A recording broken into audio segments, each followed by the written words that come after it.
say is things. Yes. Right. So if we are something now, could there have been a time in the past where there was simply nothing? I think the best answer to that question is I don't know. Because I wouldn't be so foolish to say... Actually, we know the answer. How do we know the answer? Because we defined what absolute nothingness is already. We haven't. I just did to you. But that's not absolute nothingness. We don't know what it is. So basically, Keo, you are now disagreeing with my definition of absolute nothing. But we... So let's agree what absolute nothingness is, right? Okay. What does this rock dream of? What does the rock dream of? We wouldn't know unless we were a rock. Does the rock dream? We don't know. Are we so you think possibly it can dream, right? So now you're giving me, Chaos, a possibility that the rocks actually may dream. Can you now elaborate that from your position of humanism? Okay, so from position of humanism, so basically the best way in science, the newest method of thinking it, which I don't know if is correct or not anymore, it could be discredited, I'm not really up to date on this. We believe in something called string theory, and multiple universes. So in this universe, where we believe we are, because we don't know, this is why I think everyone mistakes the term theory. Theory means we best guess. So for some scientists, the best guess is that there are many universes. So there was never a start or a finish, there was always universes around. There are many iterations of ourselves in these universes. Some could be based on a coin, some could be based on a different mind. I don't know if this is true, by the way. This is just this is one of the theories I was reading about. The other theory is creator God, of course, and the other theory is the Big Bang. The Big Bang is a constantly evolving collapse and re-expansion of the universe. Don't forget the rock. That's the question you're answering. The rock in one universe. No, in our universe. In our universe. You haven't been to another universe, so let's leave out our flying spaghetti monsters, which you don't know anything about. Yeah. So the rock So the rock on the floor here, I think the best answer is I don't know. So when you say I don't know, are you saying there's a possibility that rocks could dream? We could find that in the near future. We can find out. At your current position, do you entertain the possibility that rocks dream or not dream? There's two options. Either the rocks dream, or the rocks don't dream. So from the best guess we have, the answer is more than likely no. When you say best guess, what makes something dream? Well, so we don't actually know, because it's like the same thing about a cat. Does a cat dream? So we don't know, because we haven't. There's a difference between a cat and a rock.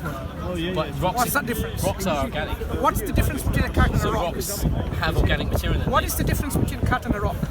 There's not much difference. I'm not saying a dead cat and a rock. What's the difference between a cat and a rock?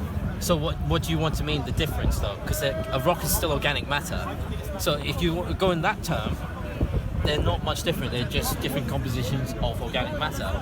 If you are talking about consciousness, a cat is not self-aware of itself. So a cat is not self-aware of itself. No. If you put a cat in front of a mirror, it thinks it's another cat. One second. So the cat is not self-aware, and yet it goes hunting for its food because it's not self-aware. It needs food. No, that's not why. It's from a maternal instinct. So a kitten, right? You could take a kitten away from its mother, but the kitten will still need you. A kitten will still do it because it's from their genetics. It's genetic memory passed on, traits. So when you see a cat, and the cat is normally abused, right? The next time the abuser comes and wants to do something like a hammer or something, like some guys we know about, they want to kill their fathers, right? Imagine that guy wants to hammer the cat and kill it. I think. Do you think the cat will stay, or will it just disappear? That's a flight reflex. The cat is not self-aware, and yet what reflex is it showing from what? It's reflecting from danger. But the cat is not aware that it exists. It is not aware of itself in a mirror. So if you we're not talking about mirror. Not everyone knows what a mirror is. Right? So a reflex action. Self-awareness of oneself. So when you see animals, are you saying the animals are not self-aware that they're there? Some don't. Yeah. Like a cat. Yeah, some don't. Some are not aware of themselves. Strange cats. No, this is actually scientific theory. We have proven this, but the best way of doing it is you get a cat and you get a dog and you get a monkey, a chimpanzee. You put a dog and a cat in front of a mirror and you put a red dot. Mirrors again. Yeah. Are you saying the mirror determines someone's self-awareness? Of course it does. You're aware of yourself. You can if you see the dot on your head and you touch the dot, then you know I can imagine a tribe living in the Amazon rainforest, never seen a mirror before, coming across a mirror the first time. They have done this test and it has being freaked out by it and not recognising. So they would fail your test, and yet they could obviously be self-aware because they're human. So that is not an infallible test. It's not infallible. Okay. Sorry, just to interject a second. Yeah. So what we could actually say from that scientific experiment is that they're not aware of the reflection. I don't think you can take it that they're not aware of themselves. I think unless they stopped feeding themselves, my friend. That's a different matter. Do you see my point here? Okay, I agree with that. I said it wrong. I think the best way of saying it is the way that they do it in the experiment is they put a red dot on the head and they point themselves at the mirror. So a 1-year-old child will touch the mirror where the dot is, but a 2-year-old child will touch his head because it knows the dot is on its head, not on another person. Sure. So there's awareness has changed. Fair. So just last bit. Yeah. So they what we could say is they're not aware of themselves. Yes. Yeah? Is that what you're saying? Yes. Because I don't think that's the case, because the fact is they're not aware that what they're looking at is them. Yes. They are aware of themselves, otherwise they wouldn't move their hands, they wouldn't move anything. You see my point? I think it's a valid distinction. I think that's a valid distinction. I'm not good at, I'm not the best at this part, right? So I'm gonna, the way I was taught it was awareness. The best way of saying awareness is, what's the best example? Breathing. It's the universal aware. Okay, breathe. Thank you. That's the best one. Breathing is an instinctive reflex. You know to breathe, but who taught you to breathe? No one taught you to breathe, because it's a natural instinct that is required to live. It's a program part of your body. Yeah, it's a program. So once you program someone to breathe, you breathe through your. But through programming, we have lost many traits. So if you look at your back here, you touch the top of there, we have a tailbone. Right? And from that tailbone, we used to have a tail. Yeah, so you can actually feel it. So have you seen a human being with the tail in their remains? We have, yeah. Through. How long was the tail of a human being in the fossil record? I can't remember. I'll have to Can go you back. look it up? Yeah, I'll have a look for you next time. You should be able to see that in the Naturalist Museum next time. The human beings, ancestors of human beings. Yeah, the common ancestry. Had a long tail, right? No, it's not. I don't know if it's a long tail. I can't say that. That's what you're suggesting, right? Yeah, but we were suggesting. I haven't seen in any museum that human beings. If you look in here, their fossil record, we have a tailbone. Yeah, but doesn't we also mean that have you had a tail.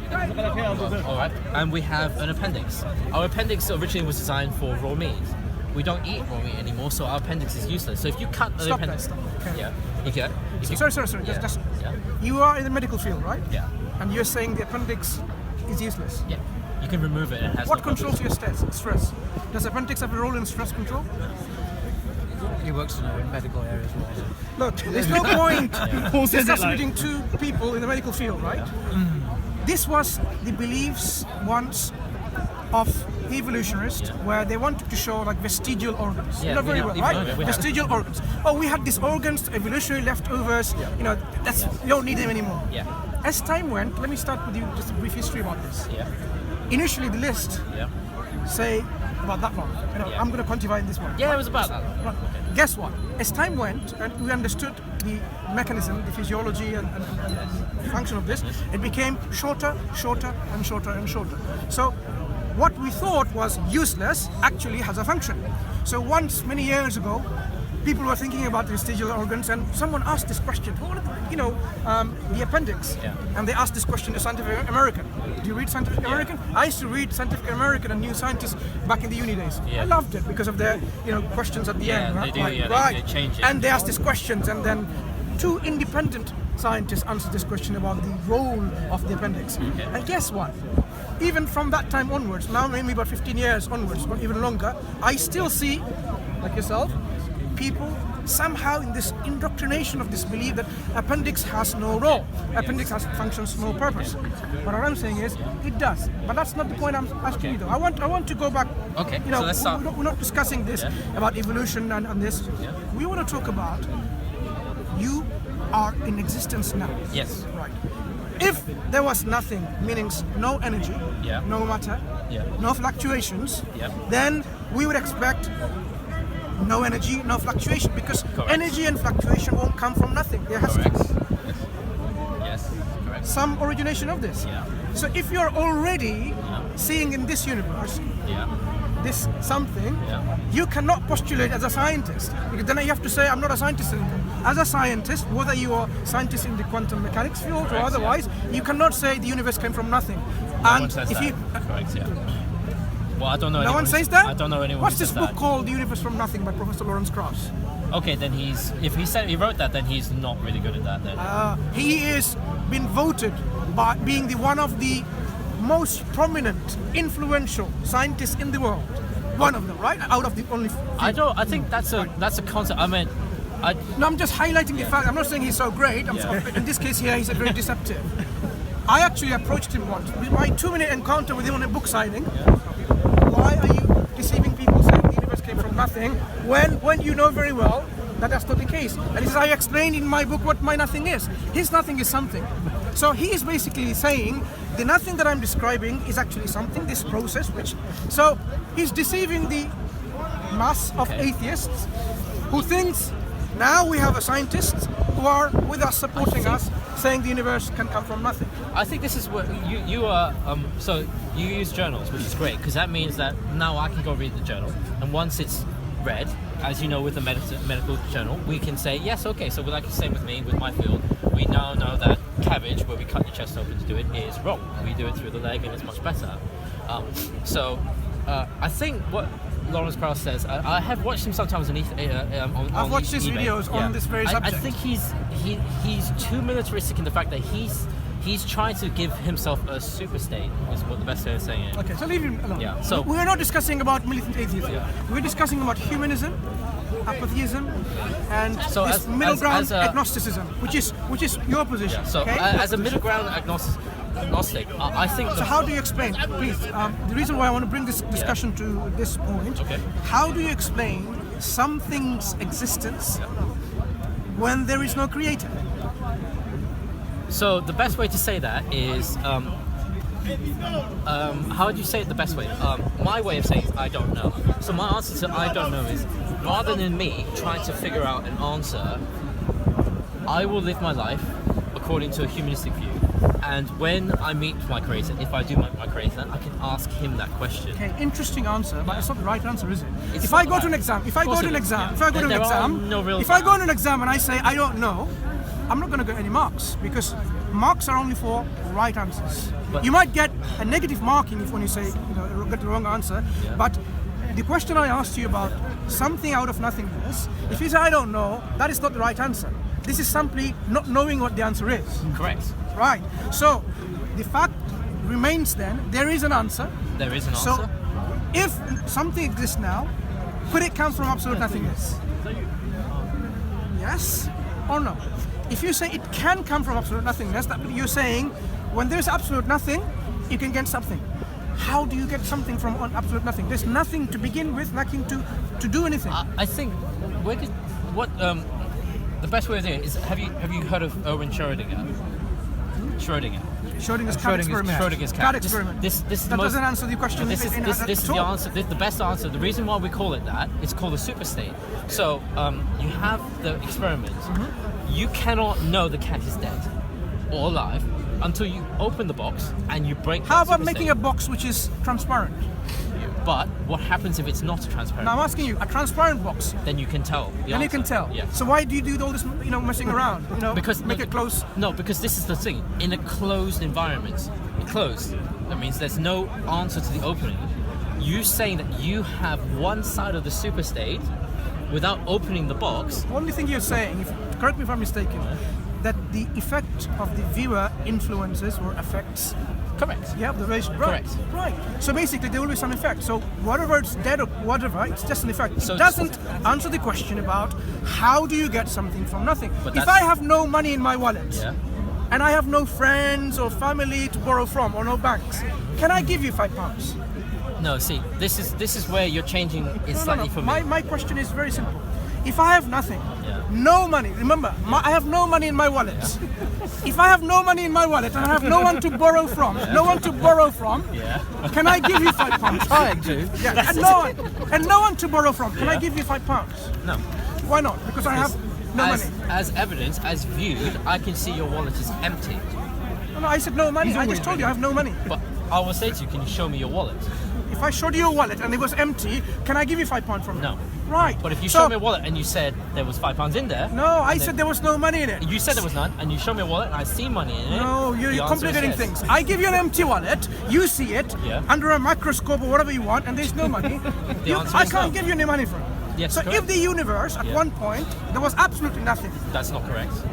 So I'm saying hypothetically. Hypothetically. If there was nothing to begin with, yes. Can you have the universe? No. Right. So if you have the universe, could there be absolute nothing to begin with? Now, think about the answer. So, my theory, from where I learned it from, the answer is no. But that does not imply there's a creator. There's two sides to that That's point. we're not talking about the creator yet. What it establishes this, Yeah. the something could not have come from nothingness. But we still haven't defined nothingness yet. This I is just told you, absence of everything. But this is you're talking in terms of what you can say an absence of. I'll give you an example of a rock dreaming of nothing. That's the nothing I'm talking about. The rocks don't dream, but somehow you think the rocks But what may happens? dream. What happens in 10 years when you find the rock can dream?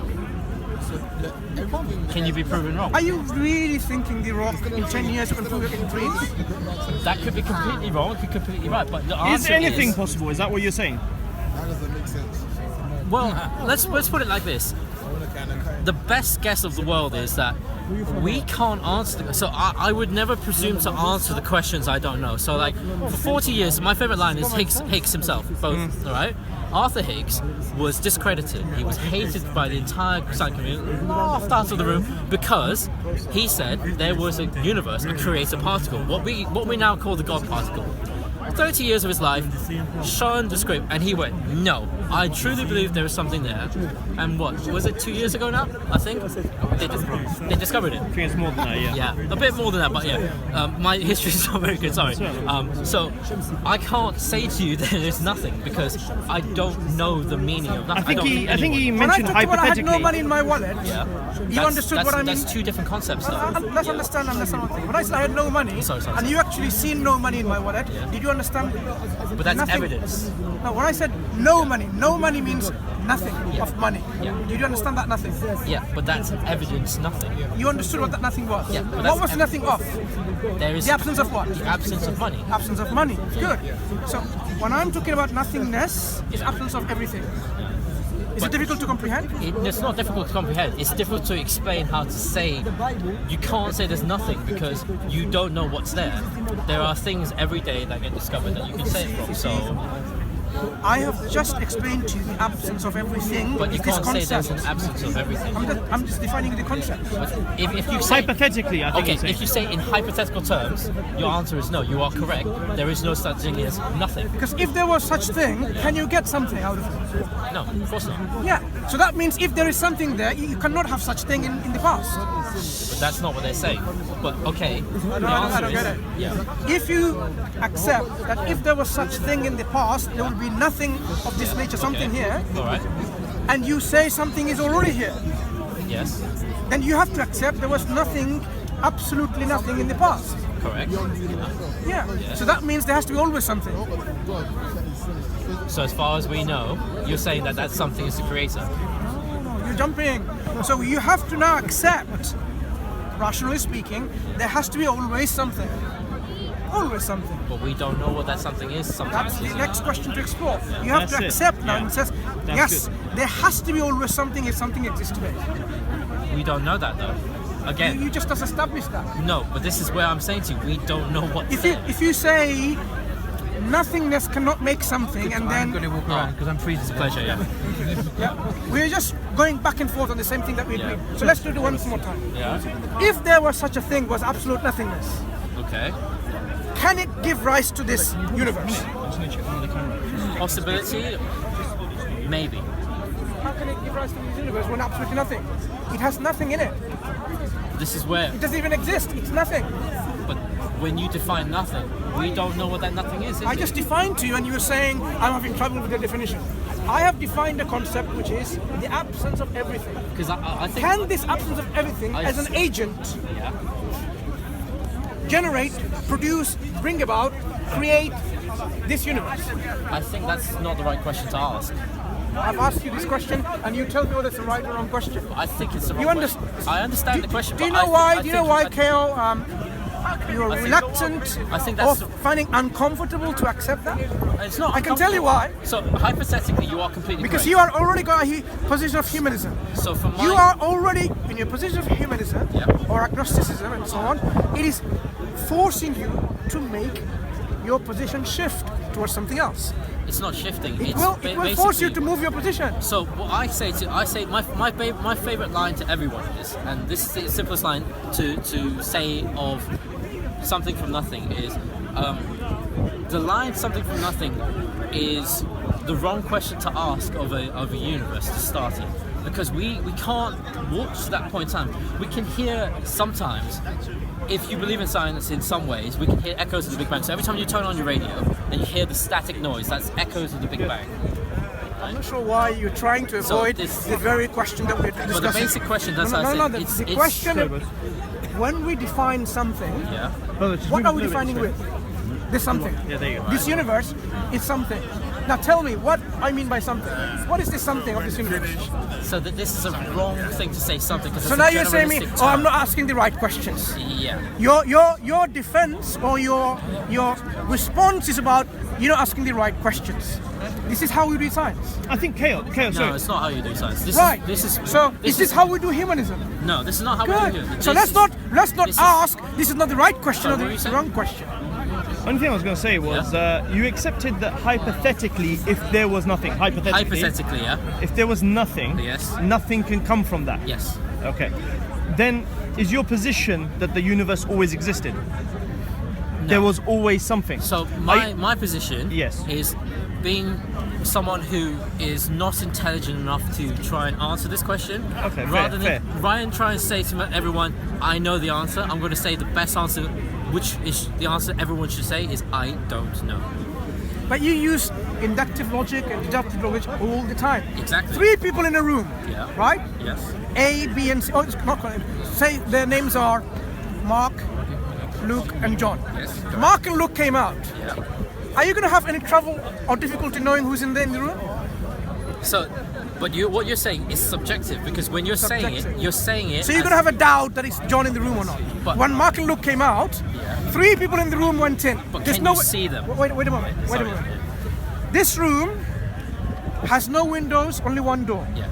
It's so you can't break out basically. Correct. Okay. In either way, top, bottom, sides. Yeah. 3 people went in. Yeah. 2 people come out. Yes. And you know, out of this Mark, Luke, and John, Mark and Luke come out already.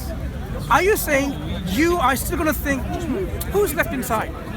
Will you have doubt that's John inside? As a smart person, right? As a person who rationally thinks. So this is the difference, right? As a person who rationally, if I see 3 people walking in and 2 walking out, I know the answer is 1. If you said to me from the outside there are 3 people in the room and 2 people walk out, until I physically see the 3rd person, I don't know he exists. He doesn't exist to me. He is a non-entity. You see, for some reason you're complicating things. I'm trying to simplify. All the analogies I'm giving trying to simplify. In front of you, you let them in. Mark, you go in. Close the door.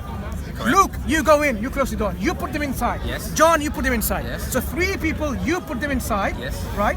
And you close the door yourself. You give the keys. Correct. You open the key. One of them came out. Mark first. Okay. Next, you open the door again. Luke came out. Yes. Now the door is locked. Are you going to have any doubt who's inside? Is it John or not? No, because I witnessed the event. Good. So what I'm saying is, if so you're saying you understand the issues about absolute nothingness and something, if absolute nothingness hypothetically existed, okay, it cannot give rise to something. Correct. The fact that there is something here, it means this hypothetical nothingness cannot exist. Correct. So there cannot be anything called absolute nothingness. Correct. That means there has to be always something. Correct. Good. So now, since we agree, we're not going to move our position now. Yes. There was always something in existence. Possibly correct, yes. When you say, possibly correct? Because I don't know. So well, you just agreed. There has to be. From my point of view, so correct. So no. I'm not going to move on to any discussion further. I'm sorry, Kyle, if you say possibly. When you already agreed, hypothetical absolute nothingness cannot exist if something exists now here. There has to be something always. But that doesn't mean it's the truth. So that's what I'm going to say. So are you saying it can exist? I'm not a scientist, so I don't know. So I'm saying to you, my answer is. Do you know? From my point of view, so from me to you, if you ask me my opinion is you are correct. So a scientist today or later can tell you that absolute nothingness can give something can give rise to something. If there is scientific method and proof to that, then yes, that's the correct fact of life. Which we defined already. You're going to rely on a future scientific proof, evidence, or theory where... That's how the world works, isn't it? No. On the basis of science, though. Is science rational? Science can be rational, yes. That's why it's called science. You should be tested and tested. I think it's the best way of saying it. Can I ask a quick question? Sorry, Yeah. I know I asked a few. Yeah. Can science prove God? Okay, so in my view, science can prove God because there will always be a question. Someone will always be searching for God. If there is a God, it will be found eventually because It's a metaphysical, so... If it's metaphysical, then it doesn't matter because we have observed metaphysical states. We do have quite a lot of quantum mechanics now, so we know of metaphysical states here and not here at the same time. We have quantum worlds. Yeah. We do understand that there are many more more than we can possibly imagine so far. We already now have discovered things like that. So you're waiting, am I correct in saying that if there was scientific proof, you would believe in God? Any atheist who is sensible, that excludes militant ones because I don't know why they do this. Sure. So any atheist who is sensible will say the same thing, which is the honest truth, and it should be the case. If a proof existed of a God, there is no question of doubt we would... What kind of proof you are alluding to? So proof is quite different. Because you're saying if a proof existed, meaning there is no proof scientifically. So that's the interesting question to begin with. Yeah, it's a very interesting question. Is it a scientific question in the first place? So for God at the moment, if you consider it in terms of what people are saying at the moment, so if you consider it from a militaristic atheist point of view, they are staking a claim there he doesn't exist because there is no claim of God here. You're missing the whole question. From the scientific method, is the existence of God a scientific question? Can you use the scientific method to answer this question? So, I don't actually know, to be honest. This is a question that is going to puzzle a lot of people for a long time to come. Do you know what scientific method is? Scientific method is a test, repeatable tests, observable, repeatable tests. So if God is beyond your universe, how can you observe and repeat this observation? So that's the problem with it. If it's unscientific, it's not considered a science, is it? This is the problem that is with atheism of any kind, whether it's militant or otherwise. If you have a particular line of inquiry which is limited in its scope, yes, it is. How do you then apply that line of inquiry with its limited scope and say, I'm going to apply to answer everything? Can science answer whether you are the most handsome man in the world? It can if you have the ability to test every human being. No, you cannot. It can. This is not within the scope of science. I mean, I don't think you understand. I don't think you understand what we mean by scientific method. If you observe and test it and it comes to the same conclusion multiple times. So if I perform an experiment and you think it's wrong and perform an independent experiment away, right, and it concludes that my method is correct, it is accepted. Is beauty subjective? Beauty can be subjective, correct, yes. Are you saying beauty can be objective? Can be, to some people.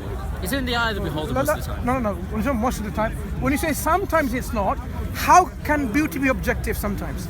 Go ahead, explain. So, for beauty, I think you look good, I think you look bad. It's no offense, it's not true, alright? That's my objective thought from my mind. From scientific point of view. Now you're again, from a scientific point of view. Confusing. You just described subjectivity. You haven't described objectivity. Objectivity. So when you say objectively something can be beautiful, go ahead, explain what you mean. Okay, so defining objective beauty. So you'll have a consensus standard. So you'll have what we would consider a worldwide poll of every single human, and from that we would generate a composite of what humans believe to be the most desirable traits. And then in a scientific method, should all the traits match together, it would be desirably aesthetic to every human being. And you think beauty can be polled like that with a poll agree? Come on. It depends. Beauty is not the realm of science. It can be if you had the daring. I'm not sure why you're trying to struggle to get. No. It's the same. It's scientific method. All scientific method is you say to me. So I say to you, gravity exists because an apple falls. but that's not just gravity. That's why everyone says, oh, Newton. You see, you're confusing the issues. When I brought this issue of altruism or beauty and so on, altruism, yeah, or morality. Morality. Are you saying science can determine what is the best moral thing? Well, okay, in true terms of scientific method, the most moralistic view is not a view most humans would subscribe to. Please. Make it as simple. Are you suggesting science can determine what is the best morals? It has, and we don't like them, so yes. Not there has or not. Are you saying they can? Yeah. So science can determine, through what they determine what's the best moral values or principles? So it's a testable fact, isn't it? So I hit you, right? And you say to me, I don't like that. Then you go to another person, you hit him, and he goes, I don't like that. And you go to a third person, and you hit him, and he goes, I don't like that. Therefore, you're testing your theory. If I punch you, and you don't like it, you're testing it. The test is complete. You've asked from 3 independent sources the test, and the test has said to you, yes, this is the truth. That's all scientific method is. Is stealing good or bad? So, theft, right? Just one moment. Go to Mansur. You have a railway line, Yeah. and there are 5 innocent people. Totally innocent, totally good people, I've done this right? before, yeah. Right? They're tied on this. And you have another line. You are controlling with this shift whether you can go to left or right. Correct, yes. And then, if it goes through the 5 people line, Yeah. then towards the end, that's it, the train stops eventually. On the other side, if you let the train go with no brakes, by the way, Yeah. it's going to kill, say, 500 people. Yes. Now, what are you going to do when you're standing on this, with this lever? Are you going to let it go on the left and kill 5 people and save 500? That's not or a are you going scientific to, method, though. That's a humanist thing. excuse me, my friend, carry Sorry, on. carry on. Or are you going to let it go on the right and it goes and kills 500 people?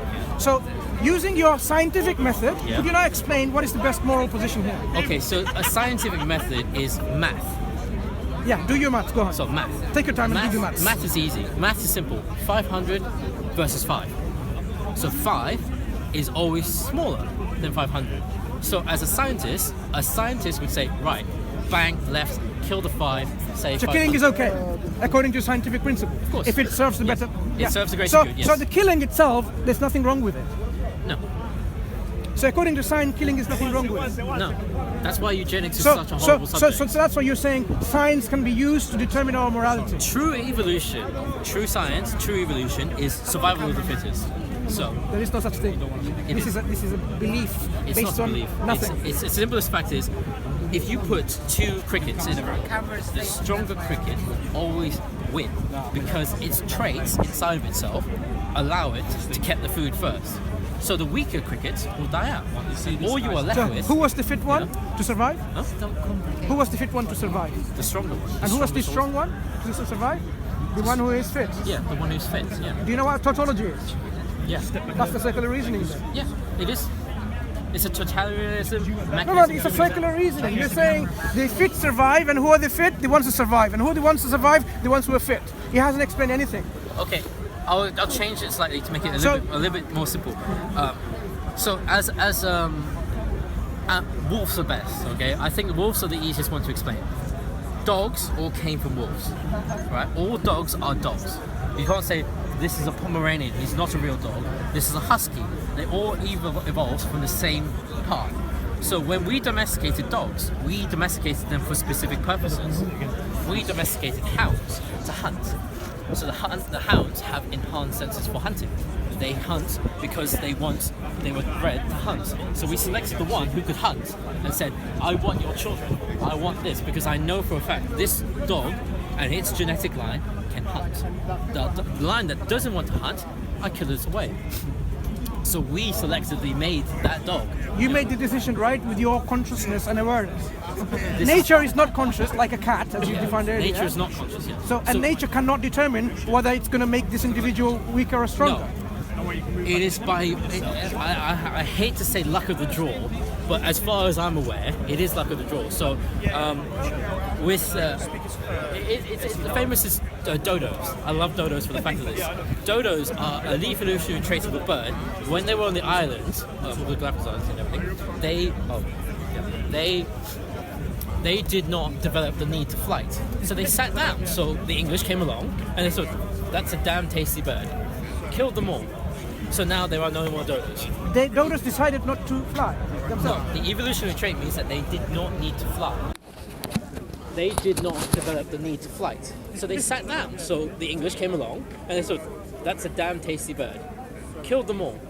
So now there are no more dodos. Dodos decided not to fly No, themselves. the evolutionary trait means that they did not need to fly. Wait, when you say you're making evolution. Look, this debate is not about evolution is right or wrong or any what's a mechanism. It's correct, Every yeah. atheist that we speak to seems to come to this belief about evolution. It seems like atheism or humanism, Yeah. or any of these belief in the absence of God, Correct. seems to be based on the belief in evolution for somehow here and there. Look, if you really believe in evolution, that means if I am rich and powerful Yes. and I want to get rid of the people that I don't like, it's okay.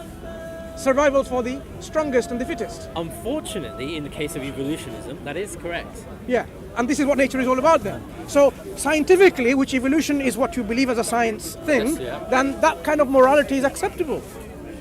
But this is where we have. As you said, science can determine morals. So what we see So in the if- natural world Yeah. is that if you're rich and powerful and you can get rid of the whole population, it's calling for prayer, the prayer okay. times, right? Sorry. You can get rid of a whole population based on their ethnicity, based on their race or gender or color, right?